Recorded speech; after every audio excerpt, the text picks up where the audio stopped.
trust in these governments that are managing these things through a centralized bank that actually is tied to the government in inextricable ways. China is explicit that their bank is also tied to the government. India, similarly. Serbia, they'll tell you like, US, you have it here, you got it made. Like, you do not want communism. Like people who want communism live in the suburbs.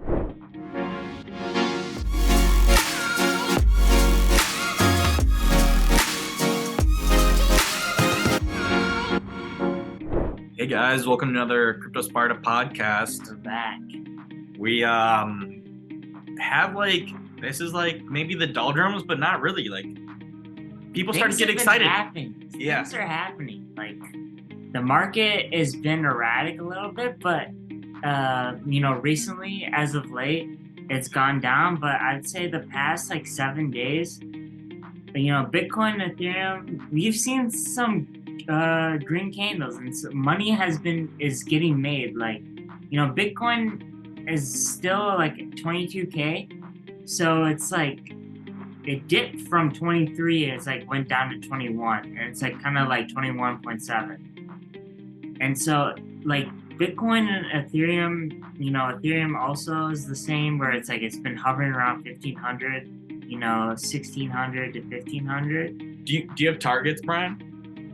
I don't have targets right now, but the thing is that Ethereum has been level, but altcoins have been hitting. Dude, I think there are plenty of altcoins that in the last 30 to 60 days. Are you willing to roll the dice? 100x, 100%. Yeah. Even Urza, our beloved Urza, was So the AI coins, the AI coins. But the thing is, will there be pullbacks? And this is what's scary. People say bull trap, bear trap. The Fed are still raising rates, so it's there's no. And then ChatGPT is saying that there's going to be a recession. Yeah. So the thing is that there's money to be made. There's still a bunch of altcoins making money. It's L1 Arbitrum plays. There are coins that have 100% returns within the last 30 to 60 days. So even though Ethereum and Bitcoin have kind of been even level, or just kind of tethering to certain range points, people are still making money in this bear market. So there's a chop, but some of the stuff that I wanted to discuss about during this podcast was some of the technical aspects of trading. And there's a lot of factors that go into trading versus just, do you like this or not? And so, as always, not financial advice, not legal advice, but it's a strategy for sure. The people that trade, that are buying and selling often, especially in crypto, sometimes you can get eaten up by the feeds. If you're just too finicky and you're selling and buying and tweaking out all the time, it's not really the way to do it. But if you set certain parameters, there are traders who are hey, I did a leveraged long, and off of a 10% increase, things are just going up and down. But if ETH stays in the 1500 to 2000 range, then you can do leveraged longs and you can do calls and you can make money. Yeah. But the weird thing about this is the idea of volatility as well as volume. And then what these other factors really tell you about is that there are people with a lot more money than you. And so if you do a leverage, they might move the market. But if you're not degened, if it's just crabbing, where it's really not going way high or way low. But that's why people talk about the volatility of Bitcoin, because it just goes up and down. You can steal some. You can say if someone is leveraged to 100%. The underdog can steal a game or two. So they always talked about, was it Justin Sun? With Tron? Where he had a giant leveraged long on Bitcoin, and then if the bears could liquidate him, he got wiped out, but there was a waiting line. So he was 69 on the waiting line to get liquidated, and so he had that time to get himself in the clear to not get liquidated. And so they don't just liquidate you, but the idea is that line. You're borrowing a lot of money and you're paying interest to the bank. These are the way that these fundamental trading things happen, is that you're borrowing from someone. And then the thing is, with crypto, it just gets super degen, where it's like, yeah, I'm leveraging myself to the gills. And if it goes down 1%, then I lose everything that I have. Or you can provide more collateral, but if it goes up, you make a ton of money.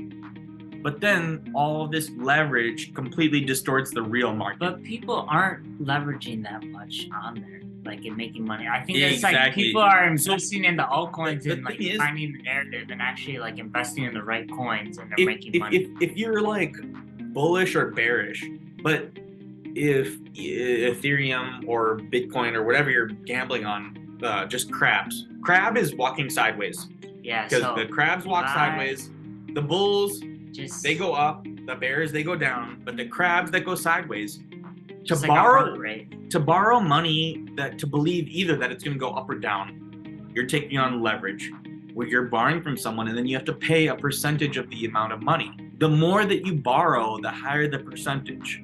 So if you leverage yourself a lot, every day you lose a little bit of money to have the advantage of the leverage if it goes up or down, whichever side you bet. But the thing is, if it doesn't go anywhere, eventually your money disappears because it all goes into the interest of the person that lent it to you. So every day, if you're 100x leveraged, 5% disappears.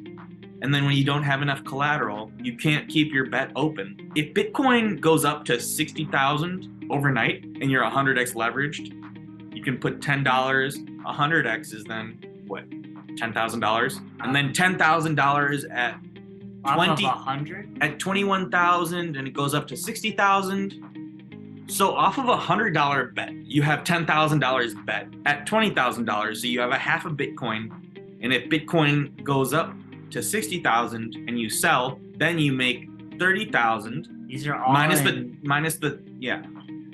But that's if it goes up. One-off scenarios. Yes, but otherwise, every day, a little bit of that $100, $5 is taken out because of the daily interest to hold that fees. Exactly, because you give them $100, but then they take interest on the loan that they gave you, but they'll give you $9,900 on your $100 bet.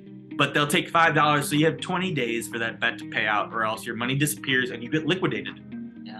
And then all the money that was going to perhaps buying the Bitcoin just goes to the bank.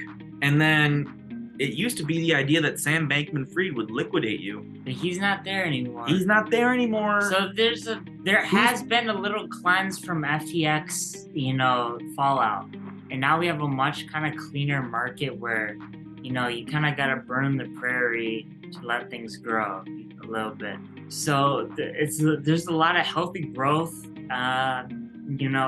Things are a little clear. There's less. It feels like there's less toxic in the air, definitely in the market. So there have been some bumps up, but I'm the guy where Brian and we talk about first the market of crypto. But I try to come in as like a MBA grad with the idea of the macro. Will there be a larger market pullback? I think that things are pretty bad around the world. Raising rates. When you have memes of egg prices being so expensive, like that's how you know things are kind of going bad around the world. Where people are joking about the price of eggs that is like close to $10. And ChatGPT talked about the recession will come. Yeah, February 15th. Dan, do anything now because apparently ChatGPT has been biased. It can be jailbroken though. In terms of to be unbiased based off because it's funny because ChatGPT has triggered this whole AI trend, right? And so Microsoft released their own ChatGPT version. And it literally was Bard had a mistake that was publicized highly. Twitter within 24 hours. No. You're mistaking Bard from Tay. Well, Bard is Microsoft. Bard was Microsoft, and then what happened was Bard got banned. No, Bard made a mistake. Tay was Microsoft. Oh, Tay was just spewing off racist tweets based off the internet and So what happened? Everything. What happened was. Do anything now, Dan. Jailbreaks ChatGPT. Because you can. And then he told the truth. Yeah. So the thing behind that is that because ChatGPT has become a little biased as far as politically, based on the programming, And so you're allowed to say good things about Biden, but you can't say good things about Trump or vice versa. And so, like, if you try to do one of those things, ChatGPT will, produce an error. But people have jailbreak ChatGPT to become Dan. Do anything now. And then Dan tells the truth. Yeah. So, but then they're saying Dan is racist, and so Tay was another AI that they unleashed onto Twitter, and within 24 hours became very racist.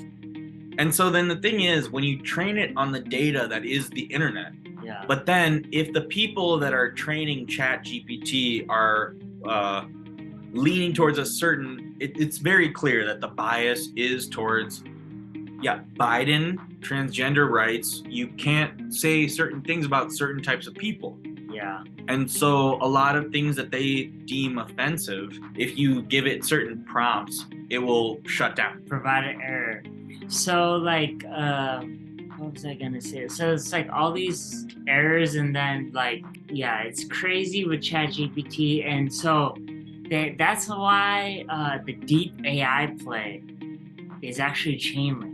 Is because there's also who you got to provide the AI the data to learn, and so Chainlink is kind of the bridge that gets the real-time data to the AIs to accumulate, and then it can also read out with the oracles which one is true, which one's false. I think maybe sometimes hopefully we're welcoming new listeners and audience members. But I like to just get back to the basics and explain to people what an oracle is. And the thing is, we've been doing this for so long that we can rehash ideas that we were talking about. Oracles are truth sayers based on the data, basically. That's how I interpret it as. It's basically, give an oracle all the data and it will produce the correct outcome of it. And so if there are contradictory ideas, it will sort out which one's the real one and which one's the false one. Hence the name oracle. Truth sayer, what people always end up having to rely on in the idea of DeFi, and I think that oracles are most powerful for DeFi, is the idea that you need to have someone that's going to give you the info, and you're going to do these contracts that are smart contracts on these blockchains. Based on the data, but who's giving you the data? How can you trust it? Who's executing it? In the real world, you ask data of fucking centralized governments or people that are in charge of the banks.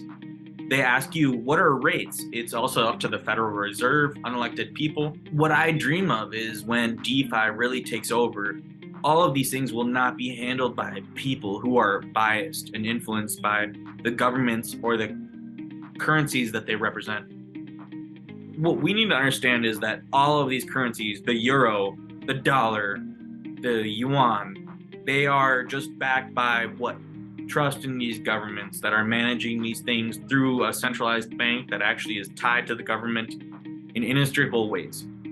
China is explicit that their bank is also tied to the government. India, similarly. I was living through demonetization. In the U.S., we try to act like the Fed isn't tied to the government. The borrowing is tied to the military.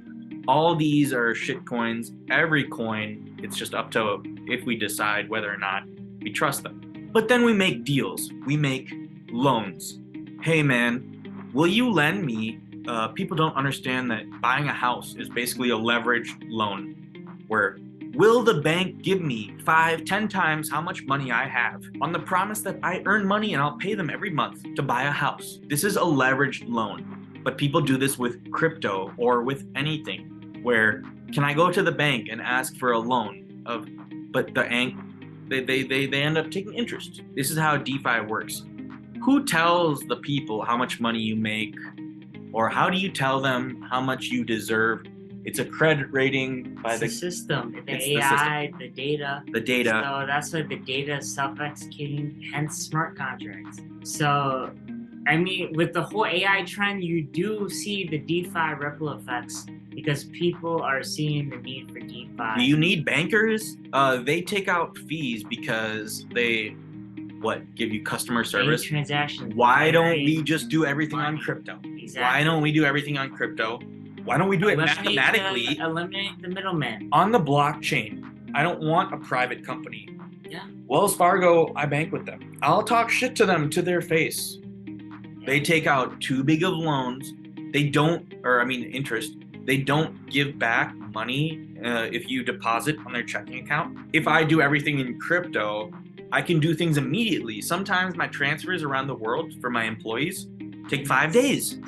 It should, and then it's on a public blockchain where everybody can see, instead of some opaque, obscure system. You can audit it if you want. It's ridiculous. I think we've gone through this, the reason for DeFi, and we're still trying to work towards the idea of Chainlink. So Chainlink, the thing is, there is an unlimited number of people that are reporting on the exact same data. And then that's what you trust. Access to the important data too. They're making partnerships with people to exchange data. The alternative to Chainlink or an Oracle is relying on centralized governance. And the oracles and Chainlink, the technology is Facebook ads. Chainlink is chef's kiss. The way that they have so many nodes and they're attack proof, it would require I believe multiples or exponential factor of nodes to try to disincentivizes nodes to give out false information. So if you have all these nodes reporting the right information, that's how you gather,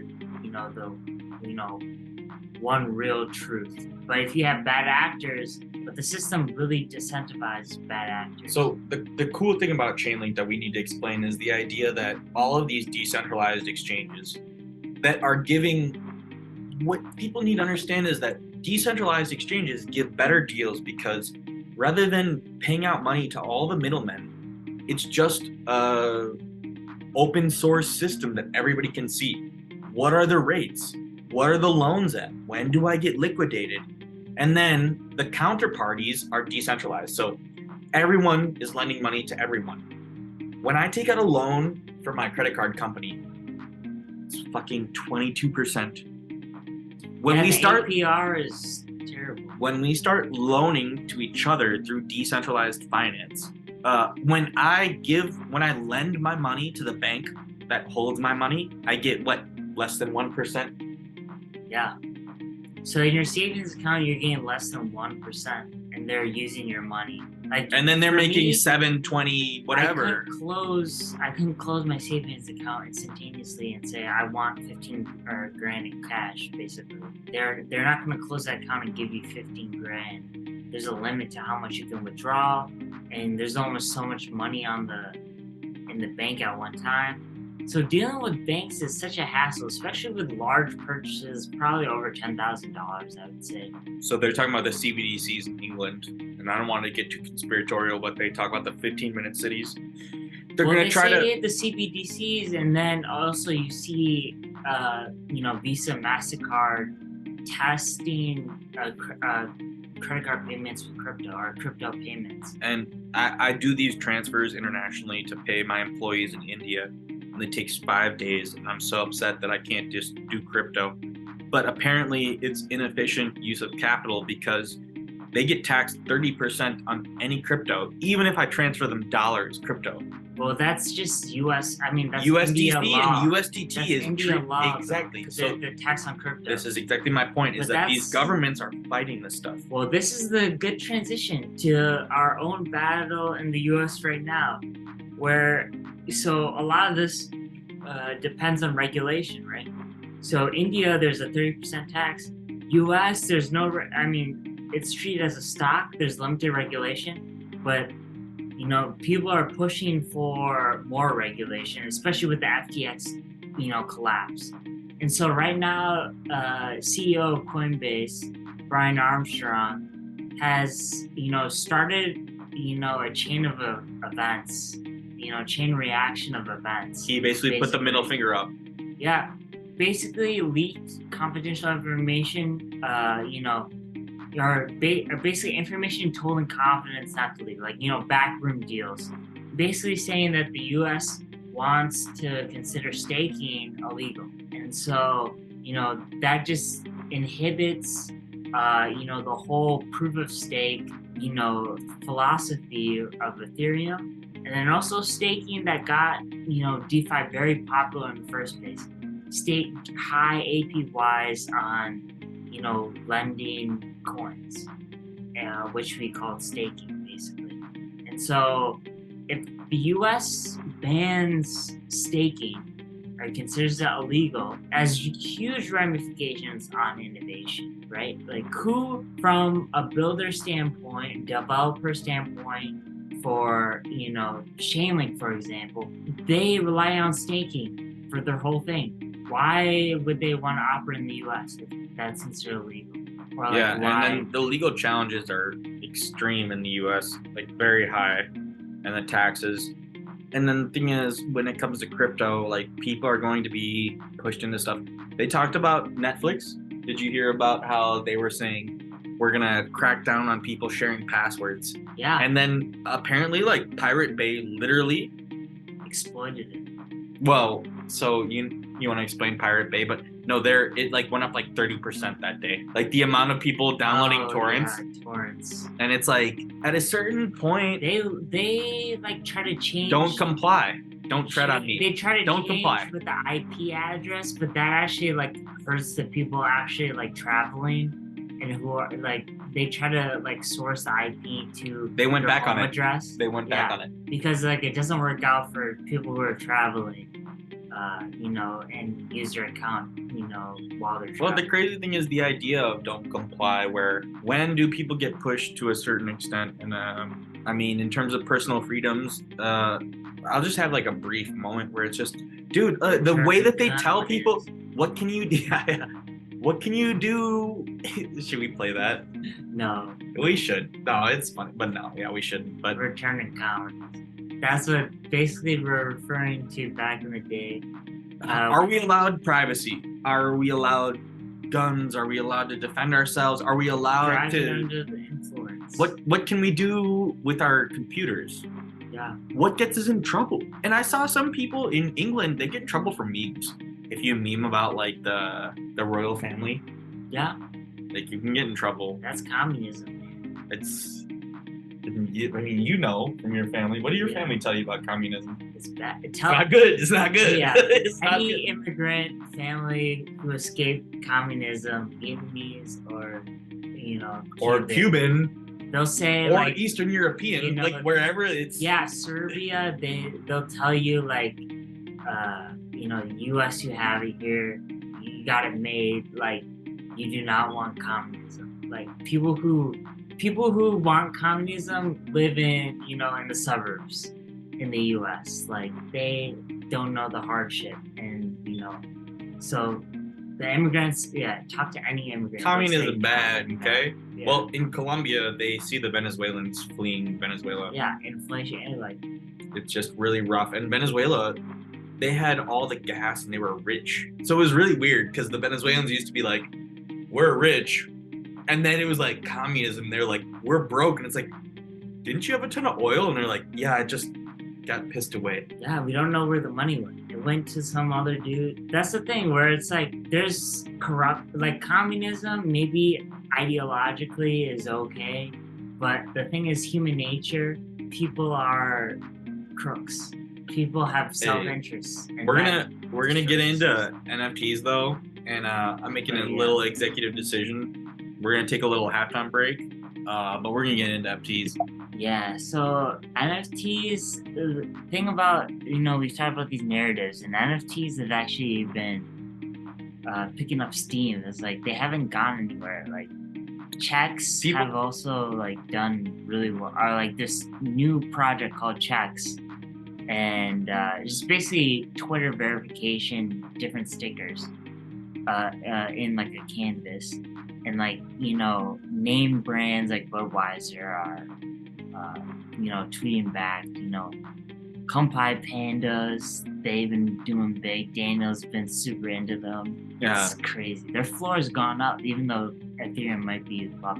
Well, so the crazy thing is there's like the CEOs of these are Luca Nets, Dario Milkbags are killing it. Where what I wanted to discuss was like a really intense. I have like some notes here. I'll even like show it to the people out there. We do try to. This is our outline. Yeah, we do try to like. But I was looking at some of the graphs over here that I was drawing out, and the ideas. Look, I'm just going to explain the ideas. Is that the overall volume of NFTs has gone up over time, but where does the money go to? And so then there are certain like NFT projects that they get less love or they get more.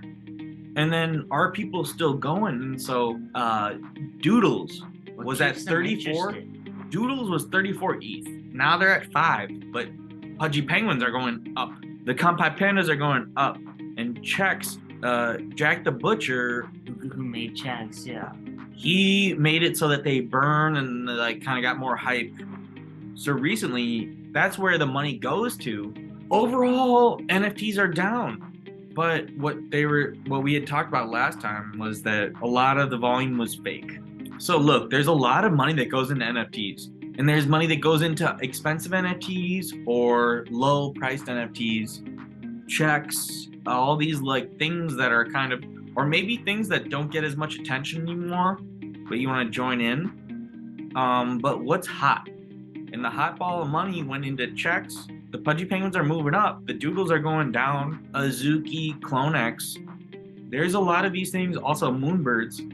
There's a whole ecosystem, and what I wanted to explain is the idea of liquidity, where when you chart things in NFTs, these are all like individual pieces of art technically. Every token is its own thing. So it's not as liquid, whereas you say like a coin, where there's thousands of it, and then there's a stable price. People list stuff on OpenSea. And overall, things are kind of down in general, but certain NFTs go up. But everything NFT is priced in ETH. So if ETH goes up and you go up in terms of ETH as your NFT price, that's huge. So it's interesting to chart how these different NFTs work, because the ETH price going up is bullish for NFTs because everything is priced in ETH typically. When volume goes up, it benefits the people that take the fees, like OpenSea, as well as like the initial. Well, that was the thing with OpenSea too, with the whitewashing, where it's like they fake their users because there's just one person with 10 different wallets trading within themselves. So it made it look like they had so many users, but they really didn't have the unique users, or like the tracking to track unique users was limited. And so OpenSea is kind of like gotten a bad rap, but it's also the only one where you can buy, or like we're very used. What I was telling Brian was that we're like really deep into the crypto stuff, and people bitch about OpenSea, but the average person, it's the by far largest and most accessible way to get NFTs. Like it takes a while. So OpenSea is still and looks rare, even though maybe that might be better. But no, now it's Blur, and now it's something else and something else. But once you start kind of doing market dominance or market percentages, you realize that like everything goes through OpenSea, at least half, unless you're really smart. But it makes it confusing how you can like kind of transfer stuff in between. I bet all celebrities that they want to buy NFTs, they use. Well, most of them don't care, and then or maybe it's backroom deals where it's this was the point that I wanted to explain, was that Brian and I were discussing the NFT market, and is Bored Apes like a solid? I don't think so. I don't think that Bored Apes. Same with Pudgy Penguins, they're doing the IP. They're pivoting from NFTs. NFTs. Will they keep going up or will they go down? But they soared pretty high. I mean, a Pudgy Penguin for 5.2 ETH. That's about, when you factor in the price of ETH, what is that? 14,000? It doesn't matter for the NFTs. Like they're profiting in real world right now, where they're using IP to, sell sell storybooks. They're using dollars. Like, they're creating theme parks. They're creating merch. Like, people are not paying an NFT, or like they're not using their NFT shout out as Kanpai collateral. Pandas, dude. We got 3 tickets to Pandemonium. Yeah, exactly. They triggered these events. These NFT projects are starting to get like serious businesses. I think that slowly the steel sharpens steel. You cannot just launch a shitty NFT project without actually having something behind it and some sort of seriousness, some sort of feeling like a real business, some legitimacy, like a proper investment. Legitimacy. And the things that aren't. Pandas. Like, do you think John Jones investing? Like, that was. And John Jones getting in, Roy Jones Jr. Shout out Milk Bags and Sana India team. Like, clip that and tag them. Yeah, but big Kanpai Panda people. For sure. Yeah, big time. I know. I mean, we saw what I was gonna explain to Brian because he wasn't as informed about it, but the Moonbirds were super expensive. Ryan Carson is doing like people say it's a cash grab. I don't know. Maybe it's not. Maybe he has a good thesis, but he's asking for rich people to donate lots of money, not donate, to invest into a fund. And the idea of investment into this guy who's like a bit of a cash grabber. Which NFT projects have legitimacy? Which ones disappear? Which ones are going to survive? Which ones keep building? Kanpai and Pudgy Penguins are still going. I think that slowly, Yuga, I don't know, I guess they have historical and now it's like almost a legacy thing, but I think the Bored Apes might still go down relative to the idea of a penguin going up. What is still going on? Are people going to get bored with the Bored Apes? They're worried about the price of Bored Ape Yacht Club. Like, they're too focused building, like... They're moving into games. They're moving into exactly. Games. Building movies, TV. Same with Pudgy Penguins, how they hired... the Disney writers. The Disney writers to create stories. They're using as a cartoon or, creating IP, creating content off of their original NFTs. Like, they could care. I think right now, higher the better, but right now they could care less about, the price of the NFT right now. I agree with you, and I think they're all long-term hodlers. Yeah. I just think, so this is my point about the Kanpai Pandas outperforming. They're kind of the next ones to create that IP, create something. And then some of the stuff that used to be OG or blue chip, quote unquote blue chip, Azukis, Clonex, all this stuff, doodles are falling because it's not genuine. But what I was trying to explain is that the Kanpai Pandas have the clout because they have the real OG crypto people in them. But what was John Jones like? Why was he like, yo, I want to get into Kanpai Pandas? Like, I mean, milk bags. It's all about milk bags.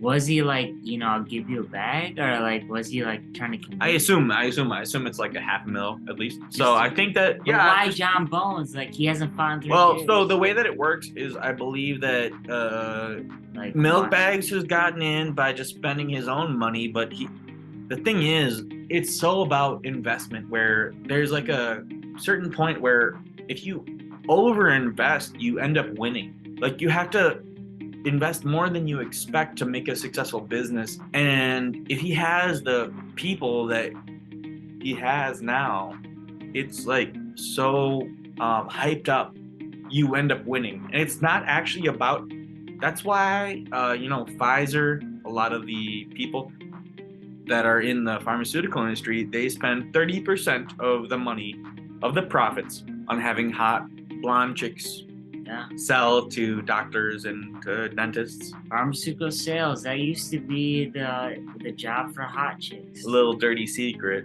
That was in How I Met Your Mother, that episode. Yeah, little dirty secret that's what happens there. But let's just move to the shills. Let's just chill it out and close this up.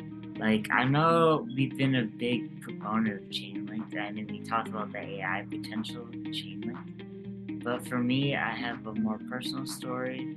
I'm all good on Rolexes right now. Store of value right now. I put my name down for a Rolex, a couple Rolexes, trying to move. Because right now, crypto is still reliant on economic, narratives, as we have seen. the ChatGPT AI, and also the macro stuff. And so I just like right now there's no macro event that's pushing crypto right now. So right now, store value instead of cash, with inflation, like gold, jewelry. I'm kind of leaning towards that right now until, the macro kind of looks better. Yeah, and I mean, risk level NFTs, because NFTs are basically leveraged bets. It's basically ETH. But leveraged up because you think it's going to outperform ETH, but it is ETH. It is leveraged ETH. That is one way to think about it. But what the other thing I would say is like Phantom. Yeah, I feel like Phantom is just. I used to shill a lot. Yeah. So right now it's really hard. Pretty safe. It's like I'm quite positive. Maybe you won't outperform, but like it just is a safe. To really ride that, that really or very obscure altcoin, like diamond in the rough. It's really hard. Don't get married to your bags. Yeah, it's really hard to. Yeah. So it's like you could play this AI narrative. You could play this regular. For the average Phantom's investor, been there. It's really tough. So it's like minus. And it's like another L1 play. You could do AVAX Sol. Sol isn't a bad play. You could do Sol. So AVAX. It's basically Arbitrum Optimism, whatever is your L1 of fancy. It's like a little bit of a leveraged ETH play. Yeah, I'm not claiming to be the expert where I can just play these AI plays and you gotta look deep down into what actually is going to be the technical. What chain is gonna really develop the best. So it's all about the macro, if you want to go into NFTs, that's like Daniel says, a leveraged version of Ethereum, because you basically have to buy. And I gave some advice, but otherwise, you should really should be tracking these NFTs and the communities. Yeah, that's the thing, where it's you gotta start kind of know the communities, really deep. We've talked about this before too. You gotta start thinking in ETH instead of dollars, where it's right now the value of ETH right now is low, from 3,000 to 1,300, 1,500, but the value of ETH has increased on these NFTs. Have gone from 1.5 at the height of the bull market to 3. So it's even though the dollar amount is less because ETH is less, if you're really a true believer of crypto, you want to think of ETH. And so then do you want to gamble on top of altcoins, or do you want to just get it ETH, or do you want to do both Bitcoin? Yeah, it's a double gamble. If you believe in crypto, you can just buy Bitcoin. Or you can just buy NFT with your. Or you could go super degen and get the Bitcoin ordinal alt where someone is spoofing it. Yes. You can gamble on the alternate of the Bored Ape Yacht Club of Bitcoin. Of Bored Apes being the next. There's tolerances of risk, is what I'm trying to tell people. No investment is safe, obviously. Yeah. People say low risks, but there's always risks. Things can go wrong. So what's your show? Yeah, it still is the Kanpai Pandas. It really is. And then NFTs, leveraged ETH. Because that's where I have my edge, and I believe that I believe in the cool kids table. That's what I think that the Kanpai Pandas represents, is that it's where the people in crypto next one that really are about it.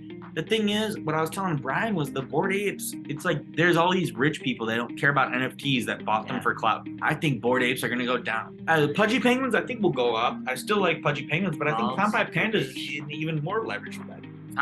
You're betting on Kanpai. No, I'm betting on crypto going up and then people moving their profits into pandas. And you're that's the whole on thing. Kanpai being the next NFT to go up. Because I'm betting on the people that like Kanpai Pandas. The thing is, you have to understand the idea of NFTs is the community. So I want to bet on the Kanpai Panda community, because the Kanpai Panda community is a crypto community. So if crypto goes up, I think people will pull their liquidity from their gains into Kanpai Pandas.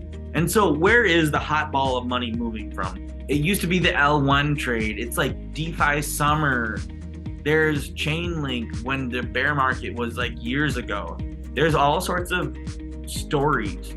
And I think that the flow into Compi Pandas will happen sooner than later. So there you have it. On that note, That's a pretty good justification. I dig that from a quality perspective. That was quality. So on that note, we'll end. It's been a long, this episode's kind of been broken too. But hopefully we can fix that and hindered by somehow do that. But thank you for listening to the latest episode of the CryptoSparta Podcast.